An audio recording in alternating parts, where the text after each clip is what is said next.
ഇത് കനത്ത നിറഞ്ഞ യൂണിറ്റ് ഇൻ മാമ്പഴം രീതി പക്ഷേ ഒന്ന് ആവി ഇരുമ്പ് ഉൾപ്പെട്ടിരിക്കുന്നു ചെയ്യും ആണ് ദലത ഒന്ന് കേന്ദ്ര ബോയിലർ സിസ്റ്റം നിന്ന് ബന്ധിപ്പിച്ചിരിക്കുന്നു ചെയ്യും ആണ് ഒപ്പം വൈദഗ്ധ്യമുള്ള ചുളിവുകൾ നീക്കം ചെയ്യുക ഓഫ് വേണ്ടി ആവിയുടെ ഒന്ന് വെള്ളം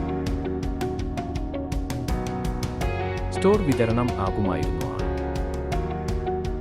അത് യന്ത്രം താപനില ഒപ്പം ആവി നിയന്ത്രണം നിന്ന് സജ്ജീകരിച്ചിരിക്കുന്നു ആണ്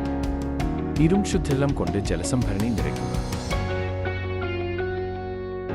ആവിയമർത്തുന്ന യൂണിറ്റ് പ്ലഗ് ഇൻ ചെയ്യുക അത് ഓണാക്കുക തുണിയുടെ തരം അനുസരിച്ച് യൂണിറ്റിലെ താപനില ക്രമീകരിക്കുക ഇരുമ്പാവശ്യമുള്ള താപനിലയിലേക്ക് ചൂടാകുന്നതുവരെ കാത്തിരിക്കുക ഇൻഡിക്കേറ്റർ ലൈറ്റ് സാധാരണയായി അത് തയ്യാറാകുമ്പോൾ പച്ചയെ സൂചിപ്പിക്കും ഇസ്തിരിയുടെ സാരംഭിക്കുന്നതിന് നേരിയ മർദ്ദം ഉപയോഗിച്ച് ഇരുമ്പ് തുണിയിൽ താഴ്ത്തുക ചുളിവുകൾ നീക്കം ചെയ്യാൻ ഇൻഡേബിൾ ഉപയോഗിച്ച് തുണിയുടെ മുകളിൽ സുഗമമായി സ്ലൈഡ് ചെയ്യുക